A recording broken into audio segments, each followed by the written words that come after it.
Danielle Smith. I'm guest hosting for Common Sense Calgary. We are interviewing candidates for Calgary City Council in the lead up to the municipal election this year. And joining me now is your candidate for Ward 9, Kim Feser. Kim, thanks so much for being with us today. Thank you for having me, Danielle. I'm very excited to speak with you guys. Oh, me too. So tell us, what is it that motivated you to decide to run for office at this time? It motivated me during the pandemic. I've been interested in politics for quite some time, but during the pandemic, I really felt that there was a huge disconnect between City Council and the residents and not a lot of information coming out to us. And then when things did come, it seemed very heavy-handed without a lot of explanation. And then I just decided that enough's enough. I want to try to run and have a clearer voice and not have residents always feeling like we're just being told what to do. You know, it's funny, you're the only person who has mentioned that. And it's interesting to me. What do you think you would have done differently? If council was giving you the information you needed when you needed it, what would have been different? A better explanation as to why you closed down the parks for the kids. They literally had nowhere to go except potentially their backyards. Was there really spread happening at the parks? Was there a way that we could have kept the parks open so that people had somewhere to go, take that breather, have their kids out and about? They even got very strict at the dog parks, right? But at the dog parks, they still had it open, but we were allowed to go and there was lots of people, but yet you couldn't take your kids to the park. It just didn't make any sense. Like some of the decisions they made, needed a softer approach as opposed to the heavy-handed parks are closed, that's it. And there was nowhere for families to take their children. So. You know, it points to a real issue, I think, between administration and city council members. And do you see that relationship generally working, or do you think that there's something that needs to change? I think there's something that needs to change. I don't think they necessarily work well together. I think that council is over here and they're treated like they're over here, and administration is still going about doing whatever they want and facilitating the things that they want to see happen, right down to how they talked about the guidebook, is that it's engaged the Calgary citizens in the way that they wanted the outcome. So that's the same approach that happened when it came to the pandemic, right? It all depended on who was making the decisions and who just followed suit. Do you think that there's, give me some example from perhaps the other jobs that you've had in the past about what you would bring to managing that relationship based on the experience that you've had elsewhere? That's a great question. So the experience I had elsewhere was working in hospital with the, Alberta Health Services. And really, it was a joint effort between several different departments, making sure everything worked smoothly. So we have to open up those lines of communications and make sure everyone realizes that we're not working against each other. We're all looking for the same outcome. It just might mean that it's a different way than we originally thought, right? We all need to work together as opposed to this is the fight of our lives. And that's kind of how it feels. Yeah. So we talked about the relationship between council and administration. Maybe you can tell me how you perceive the relationship between individual council members, because you get elected as an independent, but you have to have a coalition of others who are on your side on issues in order to get anything passed. Do you think that relationship is working, or what would you bring that would? I think it's working for some of them, but they're not willing to work with people who have different ideologies to them, right down to the fact that you can watch the council meetings and they'll call one councillor the dog whistle, and they repeatedly talk about that. And then on this other flip side, they talk about how we need to raise awareness of bullying, and bullying is not allowed, but yet inside council meeting, you can call a dog whistle and that's okay, right? Like, what are we teaching everybody out there that everything, do as I say, not as I do? That mentality has to change. If you really want to move our thought processes forward, prove that we're able to work with the different ideologies, that's okay. You need both sides of the coin so that we can have a moderate way through for the city. All right, let's talk then about your ward in particular. So it's currently represented by incumbent Giancarlo Corra. There obviously is a reason you've decided to put your name forward to challenge him, because I think he's indicated he is running again. Maybe you can give us an idea of the decisions that he's made in the last 4 years, or there are things that you would have done differently? So from me, mostly, it's about the engagement to the people. So lots of people, he talks about that he attends the community association meetings, that kind of stuff.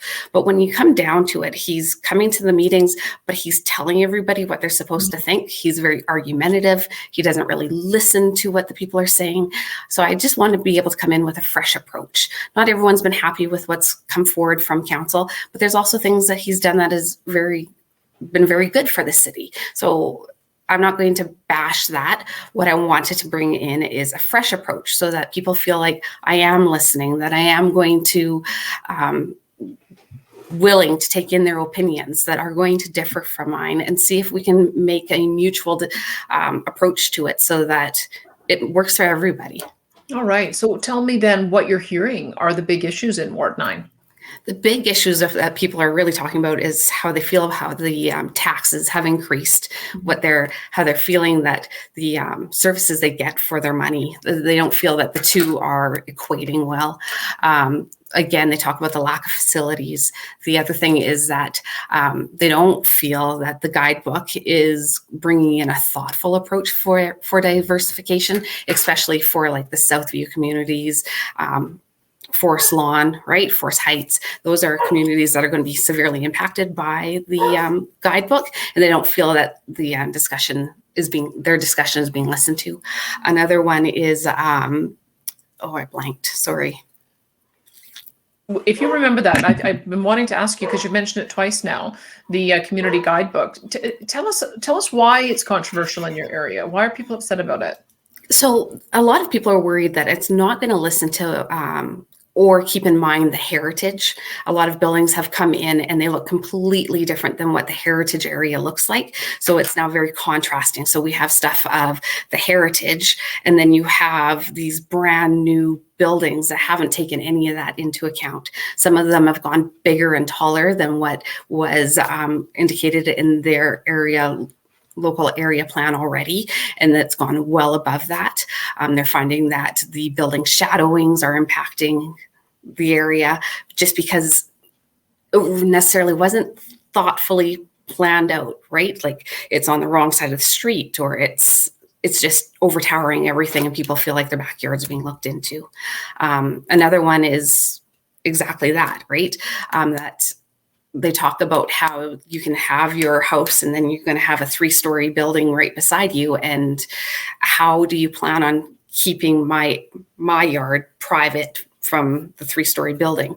There's a loss of people feeling that their privacy is being lost, and they are paying taxes too. So they have the right to those opinions, and they don't feel like they're being listened to. So that's the big thing. Totally. So your community is really interesting because you do have such diverse communities there. Some with more densification and more multifamily, some single family homes, also lots of business development, including a lot of industrial development. So there's a few things I'll ask around that. But I think that the fundamental challenge that you're facing as a council member is, do you grow out? Because we're dealing with an issue of affordability. And if you grow your suburbs out, you can build more homes and give access to that first-time home buyer. But then there's also, if you build more dense and build up, that might also allow you to build more multifamily and also accommodate the affordable housing needs. So it seems like they're trying to solve the same problem. But what would be a better way to address that issue? Here's the thing. I think we're always going to be debating back and forth what's the better way of dealing with it. But what we need to be able to say to the communities is that, look, this is where the single family dwellings are going to be.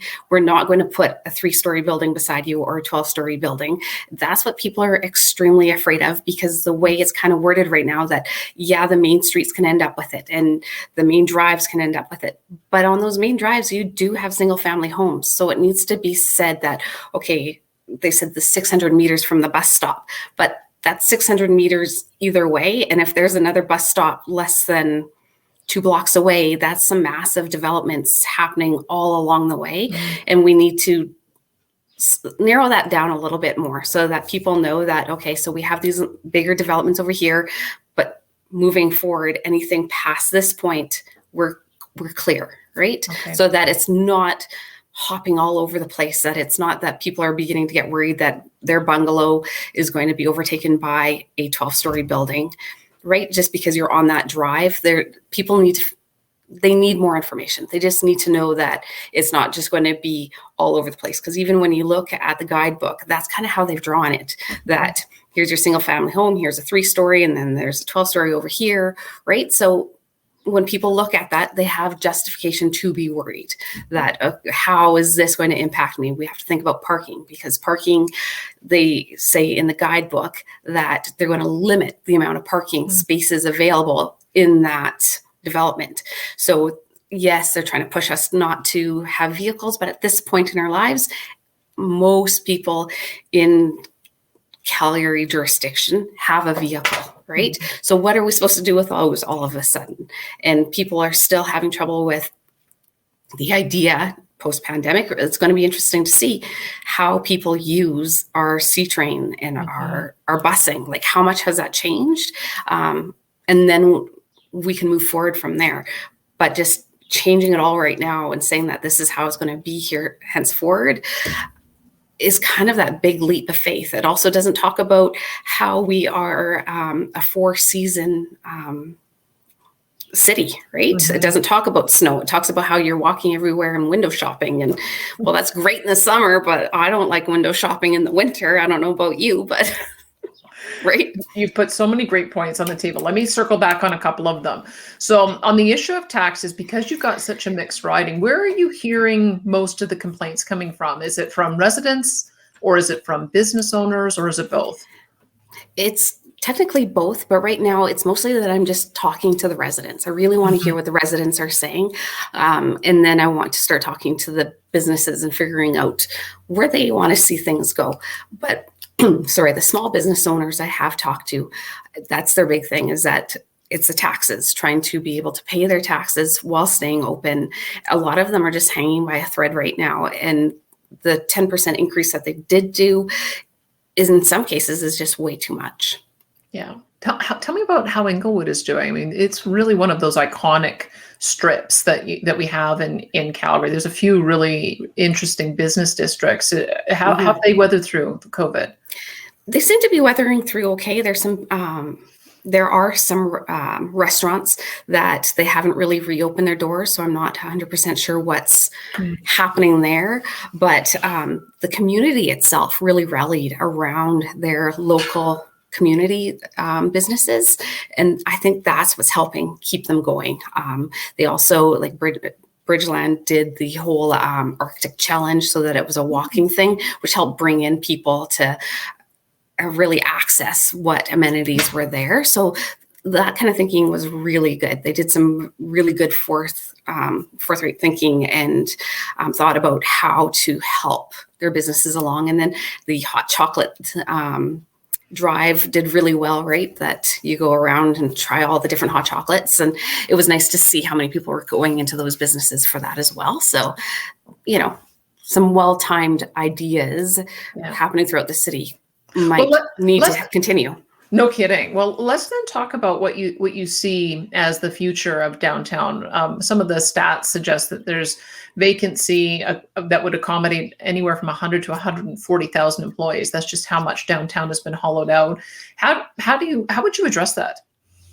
So again, that's a thoughtful approach that has to happen, and you need to talk to the developers as well about what buildings really can be converted, because right now that would be a wonderful place to say, okay, we are going to change some of this so that people can access like the dream centers, that kind of stuff, and maybe they can expand, right? And then we can have the apartments that they transition from, like the dream center into their apartments, and right. So that's some of what we could do potentially to the buildings.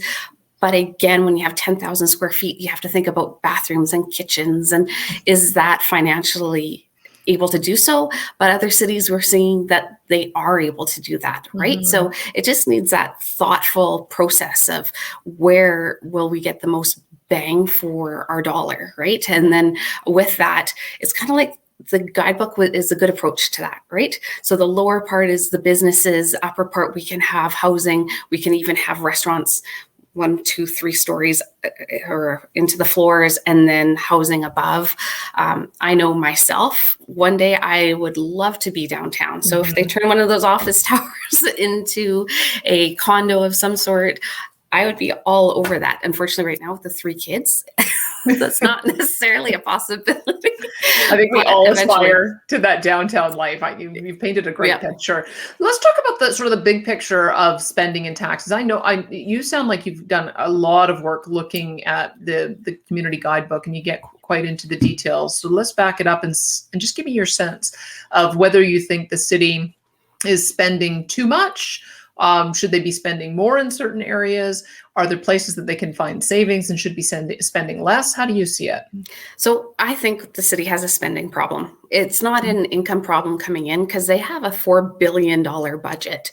That is an amazing budget. But what we need to do, I think, is bring in a third-party auditor so that they're not answering to the city, they're not answering to us. They're just going in and looking at the books and look at all the departments and see where the money is going, where they're overspending, so that we can start seeing where can, as a council, we help direct the administration to cutting back, right? Because no one wants to see job losses. No one wants to see, but there's got to be points where we're wasting money. And there's no doubt, right? Unfortunately, with the amount of people working at the city, and it's not just wages, right? We like to concentrate on, oh, look how much this person's making. But there's other places that we're spending money. Like, are we buying computers every year that don't need to be bought? Are we, how many vehicles per year are we leasing to buying? How often are we purchasing new vehicles for the city? Does that need to maybe break down a little bit, right? Like, there's a whole list of things that we could go through and line by line figure out what departments need cutbacks, right? So it's just a different approach to it. Have the third party come in, do the full forensic audit so that we can see where the money is going and then make thoughtful choices from there. Do you think that there's a way for city councilors to show some leadership on that? There have been a number of organizations suggesting pay cuts or pay freezes, changing the pension plan, opting out of the pension plan. We saw one councillor who's now running for mayor doing things like that. Is that the direction you think they should go? Or do you think that councillors are compensated properly? I think that you lead from the top. So I would say that when we take office, we should be looking at doing a pay decrease. Let's be honest, even here in the province, the premier and the MLAs have taken pay decreases. We should be following as well to show the people that, look, we aren't above this, that we lead by example. We will take the first pay cuts, and now let's keep going forward. I think the transition allowance needs to come to a halt. There's very few jurisdictions that still use the transition payout. That just needs to stop. It just needs to go away. That's it. When it comes to the pension, these supplementary pensions, we need to find a way to stop that. I know that has more to do with the union contract and that kind of stuff, but there's got to be a way through that so that it's one pension. Maybe you increase your wages and then you pop up, right? But it's not that there's 3 different types of pensions or 2 different types of pensions. I don't want to over exaggerate 3, but 2. It shouldn't be like that. It should all be coincided into one. So, all right. Let's then talk about the tax side a bit, or the revenue picture, because there have always been proposals with city charters and reports suggesting that the real problem is there's not enough revenue coming into the city. Would you support new taxation powers? No, I don't support it whatsoever. I think it gives too much power to a city jurisdiction that shouldn't have it. Depending upon which way the wind's blowing, you could end up with all kinds of weird taxes. I support a tax, that the tourism tax, you see it in a lot of other jurisdictions, but that should come in from the province, and the province should set it and then funnel the money back the way they see fit, as opposed to the city being like, it's all mine, right? I don't think that's a thoughtful approach. It just allows for the city to continue spending poorly in a reckless manner that they have continued to do over the last so many years. All right. We've talked a lot about the operating side of the budget. Let's switch over to the capital side of the budget. I can't really talk about capital unless you talk about the Green Line, which was supposed to be, I think, a $4.5 billion project funded from all three levels of government, 40 kilometers, stretch all the way south, all the way north. And now it's half that size. It doesn't go either to the deep south or to the deep north. And it looks like it may end up doubling in cost. What would be your approach on that issue? So I know that we need to do the Green Line. I think, though, it's not a financial good decision for the city. The money that will go towards it, we don't know if there's going to be overspending. I agree that Minister Rick McIver put a halt to not a halt, but he's doing his own investigation, having somebody else come in, take a proper look, because we are talking about tunneling. We are talking about building a bridge, and not a small bridge. Like, that's going to be a significant bridge over the Bow. The cost runovers are going to happen, and that's all on the hook of the taxpayers. So we're saying 5.5 billion. That could end up doubling for 20 kilometers of line, and then we're stuck with it. We have to pay for it somehow, which means tax increases. It means potentially losing out on other infrastructure that is really important. And right now we have the buses. I think it's not a good spend of money. All right. I think we just need to. So you'd pause on it altogether? I would. I keep seeing, you have to keep revisiting it, but I don't think we've come up with the full solution yet. I'm really worried that we're going to start building this and it's going to costs will continue to overrun. Yeah. I don't think there's enough money put aside just in case, right? Like, because there's a big chance that the just in case is going to double the project. Right. We need different cars. That line is going to use different cars. It's going to interrupt the flow. And then we have to figure out how we're getting all the people because the way it hits right now is on the outside of all the communities, especially Ogden and those ones. They have to figure out how they're going to get the residents there. And there isn't appearing to be a lot of parking lots, right? There's no park and rides. So you need to bus there. Most people don't want to have to do that much transition if they're not just going to downtown. And a lot of people don't work downtown anymore. They're working either from home or they're working in the industrial areas. And that's not really feeding those areas, right? Like, so we take the bus to the train, and now from the train, I have to take a bus and maybe another bus to get to where I'm going. That just, people start looking at it as my time costs money too. So. Right.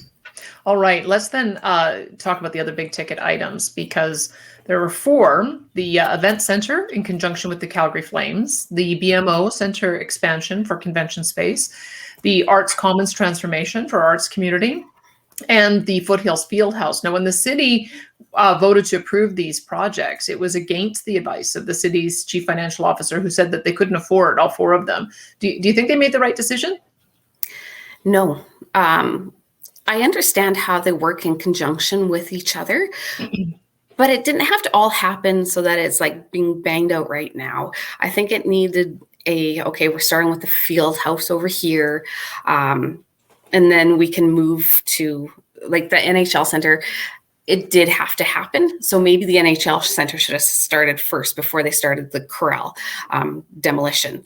But right now, the way the approach is, we're going to do it all right now, and we're going to get it all done by 2025. And that's a big, lofty goal with a lot of money being spent. And I know that it's going to create jobs, but again, those jobs do end, right? So we need to find the job creators that will allow things to continue, the jobs afterwards, right? So that it's not, this is a high paying job, but it's only going to last 4 years. It shouldn't all be happening at one time. Like, it's great that they have these plans, but that's big capital under a short window while Calgary's having a spending problem. So this just adds to the spending problem. All right. Yes. And so I think everyone is really hoping that the economy will get its groove back, more businesses, more people move here, that the revenue problem will be resolved that way. You talked a little bit about how you might transform downtown, but we have also seen that the city's taken an approach of direct subsidies for individual businesses. They set aside $100 million with Calgary Economic Development for that purpose. Do you support that kind of approach? I think it's a great approach right now, but you can't do that forever, right? And, the big banks say that Alberta is going to lead the way in GDP for this upcoming year. It doesn't mean that we've recovered fully, right? Mm-hmm. And it doesn't mean that businesses are going to, all of a sudden, Albertans are going to be like, hey, I'm going to spend all kinds of money. Post-pandemic, we still have lots of people unemployed. Our daily lives have changed, and we still haven't yet seen how this is going to impact later down the line. And there's no guarantee that businesses are going to bounce back the way that we're expecting, even if the economy does recover the way we're hoping. This isn't going to be year one of helping. Does that make sense? It will have to happen over several years. So just doing it as this one-time thing, is it really helping them, or is it just putting a Band-Aid on it because they apply to this, maybe they are desperately needing it and they don't get it, it closes them, right? Like, it's not necessarily the right approach. I do understand why they're doing it, but it's short-sighted. It feels like what the council always does. It's these short-sighted little Band-Aids, spending the money recklessly without stopping to think about, okay, well, if we don't recover next year, do we have that pot of money again so that we can help the businesses stay afloat? Because people start to depend on the help they've been given. And if we're not going to continue with the same processes, where does that leave us? That leaves us with even more businesses who don't make it, and the taxpayers on the hook because we gave money that was good money after bad money, right? Yeah, it's a good point. Not saying that the businesses don't need it; they do need it, but we need to find a different approach to it. Yeah, I'm hearing you loud and clear saying it has to be sustainable. So let's I've got a few sort of rapid fire questions just to make sure that we cover off some of the hot button issues that have taken place over the last little while. The issue of snow removal, how significant a problem was that in your area? It seems like it's the new communities where you've got the cul-de-sacs and the narrower roads that it was a real problem. But are you hearing about that too? I am hearing about that because, we talk about the cul-de-sacs in the new areas, which did get really badly impacted. But I also know of seniors who are trying to get out of their homes and getting stuck every day trying to get out, right? And then they can't push themselves out. They can't. And that went on for not just 1 week, 2 weeks. It went into 6 weeks of people getting stuck because of melt, of more snow, and it not getting properly addressed, right? And I live on a street that it's a drive. So you will see snowplows come by, but those snowplows came by constantly. They didn't really push anything. You could hear them scraping away to take down the edges. But why are you doing my street again when you could be in the street behind me where I can't drive because it's so right? Like, so I think we're hitting the same areas too often. And I don't know if that comes down to that we just say that, look, the city equipment, we have it, we're going to use it. We're going to concentrate on the main areas, and then we need to contract out everything else, right? Yeah. And then maybe we'll get a better approach to the snow removal. And that way they're still accountable to the city if they damage anything, and we can go after them, as opposed to being like, well, somebody can volunteer and do this.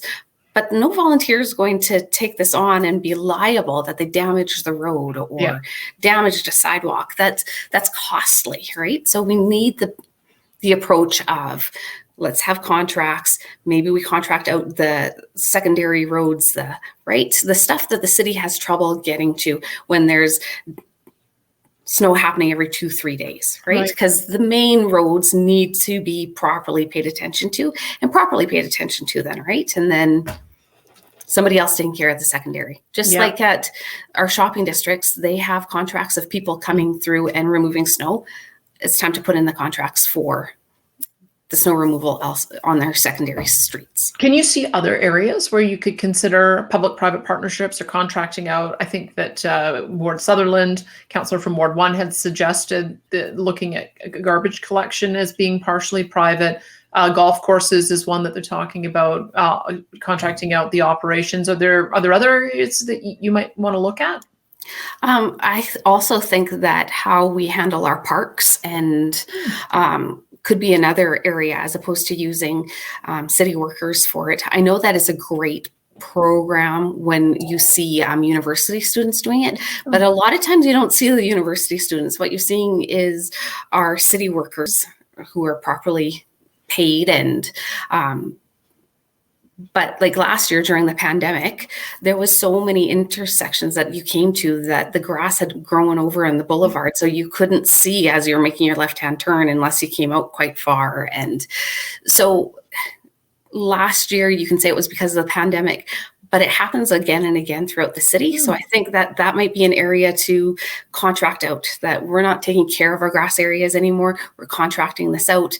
And that way it's more accountable. And then generally, through the contracting, you're able to get a better cost for the city. So I think that there's lots of different areas we can think of that. You know, again, parks, garbage might be one of them, because garbage seems to be something through the city that is just getting very expensive and not necessarily a great bang for your buck, especially when we're recycling plastic, as they say, and then it sits in a warehouse until... okay, now we're going to put it in the dump. So now we're paying for a warehouse spacing so I think we need a different approach. I think we need to find somebody who's willing to maybe recycle and do something with those products here. Right. Okay. Let's talk about some of the other big ticket items. For instance, police and fire. Maybe first I'll ask about EMS, because there was a bit of a scrap that took place over dispatch for EMS being centralized. Did you take a position on that?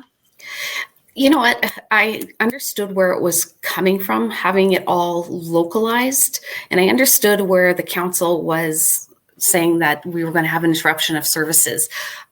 But again, I think it was more a council who wanted to keep control and weren't willing to work with the province to find out exactly how it was going to work and not help with the transition.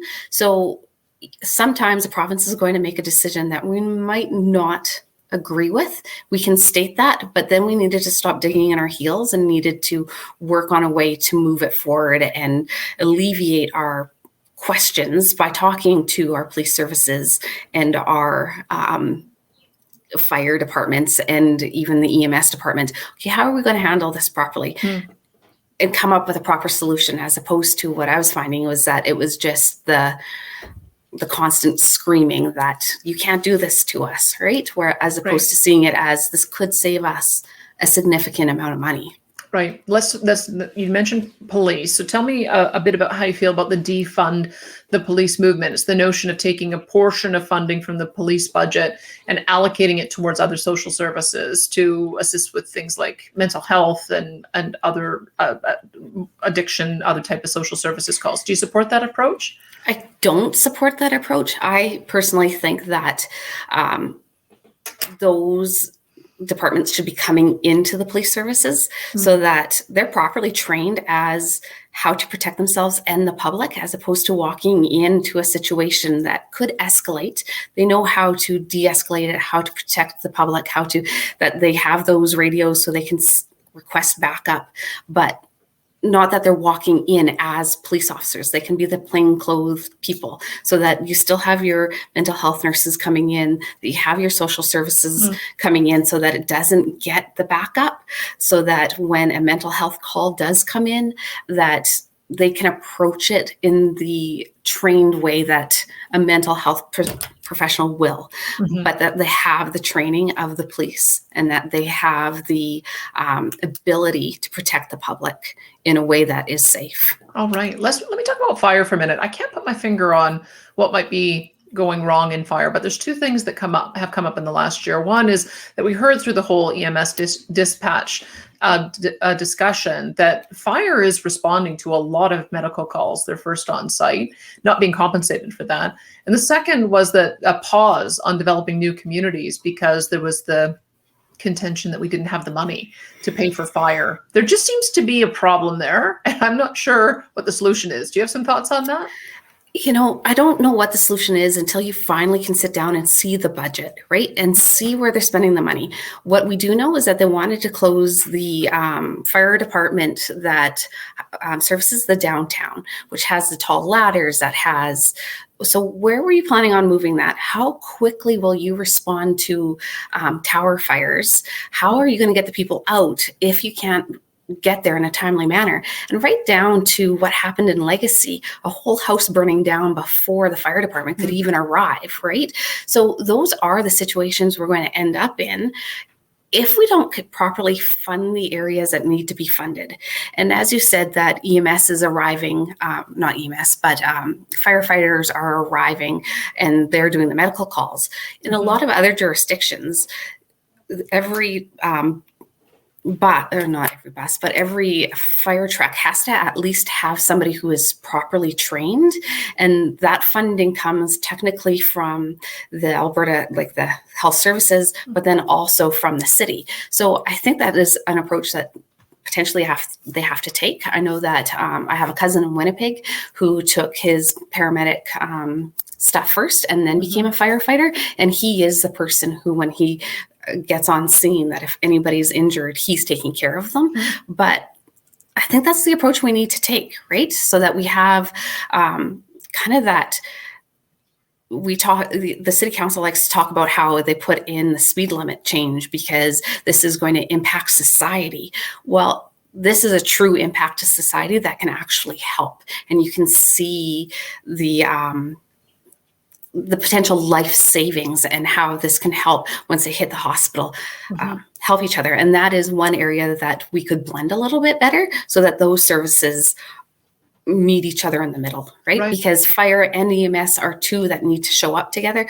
But if you already have an EMS person who arrives at the exact same time, you might not necessarily maybe need that EMS to come because they've already been triaged. And if they don't need the ambulance to come, great, right? That's if they need the ambulance, it needs to come. Yeah, no kidding.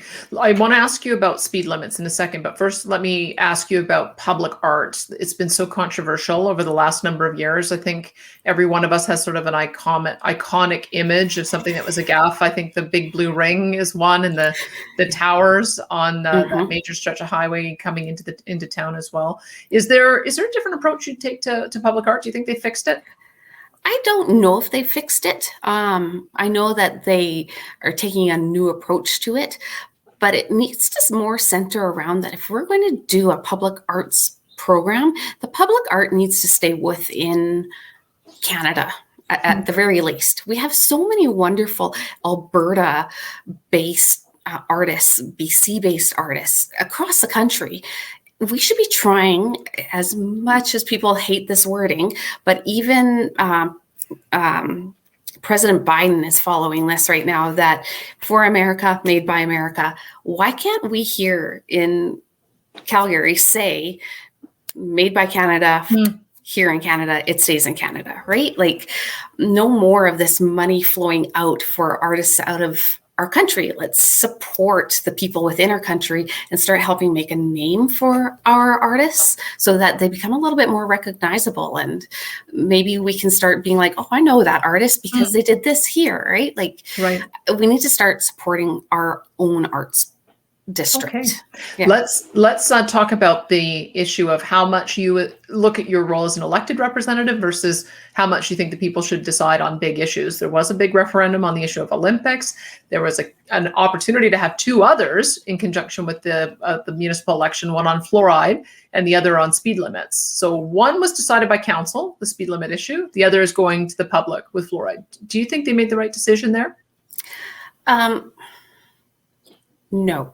What would you have done? I think that at this point in time, look, you're having a referendum already. So why couldn't you put that both on there just to see how people are technically feeling, right? Because we do know that it will save lives. I'm not taking that away. What we do know is it's going to cost the city over $2 million to change infrastructure. There's no talk about how much this is going to impact policing. There's no talk about how are we going to properly enforce it. It's just all of a sudden a speed change. And they talk about how $8.1 million will be saved for societal costs.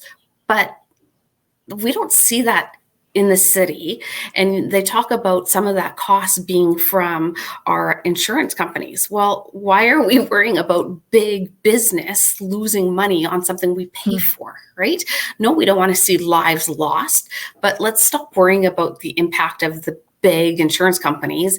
And okay, fine, you want to talk about healthcare costs. Yeah, that impacts all of us. But again, that's not coming from the city point of view. Let's start concentrating on what the city is spending and where's a better spend of our money, right? And right now, $2 million on changing speed limit signs wasn't a great spend of money. But you know what would have been, in my mind, a good spend of money? Putting the fluoride in the water without having to ask the citizens, right? Like, so you would have gone the opposite.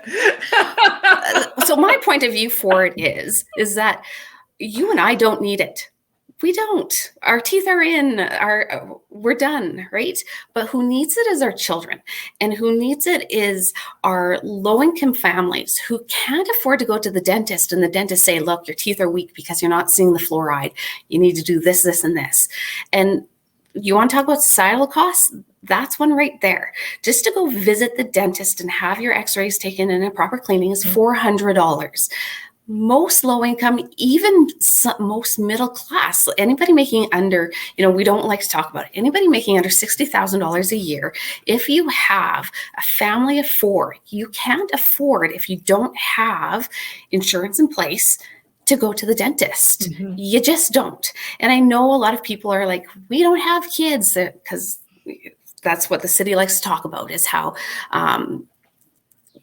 in the guidebook, how our areas have changed because people are moving away. What's changing is how many kids we have, how we're setting up our households, all of that, right? And that's bound to happen. But to say that less people are around isn't fair, right? But anyway, it's I think it needs to be in place. And I know people are going to scream that it's cancer causing, it's this, but I think about the children and the parents who can't afford it and who it's actually meant for. And it's meant for the children. All right. Last question to you. If you had an issue in your ward that would benefit your ward, but not be the best decision for the city of Calgary as a whole, how would you balance that? What would you do? So at the end of the day, I'm there for my residents. So all the other councillors are there for their residents. And look, we will then look out for the best of the city. But if my residents want a specific thing, I will fight for what my residents actually want, right? If 80% of them are against the guidebook, then I'll vote against the guidebook, right? If 80% of them tell me that they don't want fluoride, then I'll say no to the fluoride. It's not necessarily what opinion I have that matters. It matters what my residents want, what they want to see happen coming from their city. Sometimes I might be absolutely for something, right? We all have our opinions. But if that's not what they want, I can't let my opinions shape the city. I have to listen to what my people are wanting to hear. All right. Well, thanks so much for your time today. I sure appreciate it. Thank you for having me. This was wonderful. Thank you. You got it. That is your Ward 9 candidate, Kim Feser.